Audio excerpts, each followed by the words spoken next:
సాయంత్రపు గాలిలో గాలిపటం ఎగరింది. బాబ్ జారి పూల కుండలో పడిపోయాడు. అయ్యో పూ అన్నాడు. బాబ్ పరుగెత్తి తన్నాడు. పెద్ద శబ్దం. నేనే శబ్దం చేశాను అని భయపడ్డాడు. సైనికులు యూదాను లాక్కెళ్లారు. చెడ్డవాళ్లు స్నేహితులు కారు అని బాప్పరిచాడు. ఎడారిలో అలసిన యూదాకు ఒక మంచి మనిషి నీరు ఇచ్చాడు. ఆశ మళ్ళీ వచ్చింది. చీకటి జైలులో బాప్ మెల్లగా పాడాడు. నువ్వే నా వెలుగు అని తిర్సా చెప్పింది. సముద్ర దొంగలు దాడి చేశారు.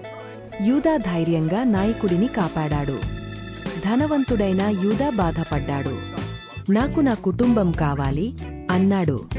తెల్ల గుర్రంపై తిరిగొచ్చిన యూదా హృదయంలో ప్రతీకారాగ్ని మండింది. ఎస్తేర్ ఏడ్చింది. కుటుంబం లేదు. యూదా ద్రోషంగా మెసాలా అన్నాడు.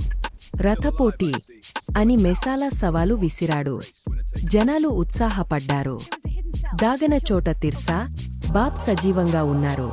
నిశ్శబ్దంగా వేచి చూశారు. వ్యాధితో వారు ఇంటికి రాలేకపోయారు. యూదా గెలవాలని నిర్ణయించాడు. వేలాది జనాలు చేరారు. యూదా గెలుస్తాడు అని బాప్పరిచాడు. పోటీ మొదలైంది. దుమ్ము ఎగరింది. చక్రాలు మెరిపించాయి.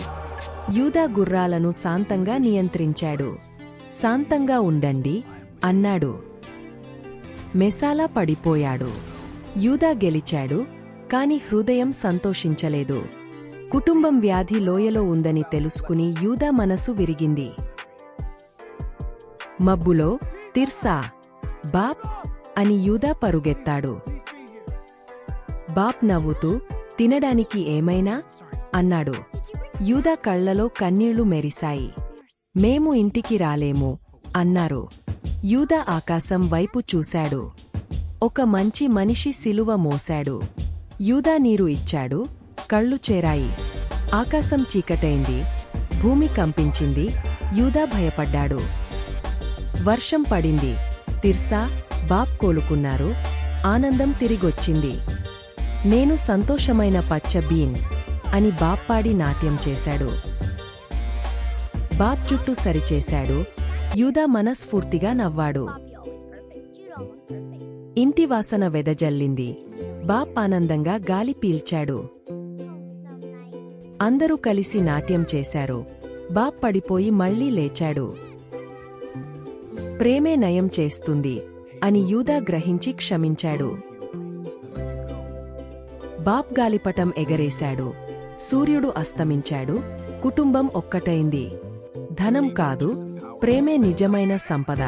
క్షమించడం మనసుకు శాంతి ఇస్తుంది. Hey everyone, thanks for watching the video. Don't forget to like, subscribe, share with your friends and hit the bell icon. And any idea what the next video will be? Don't forget to put your guesses in the comments and let's see who guesses correctly.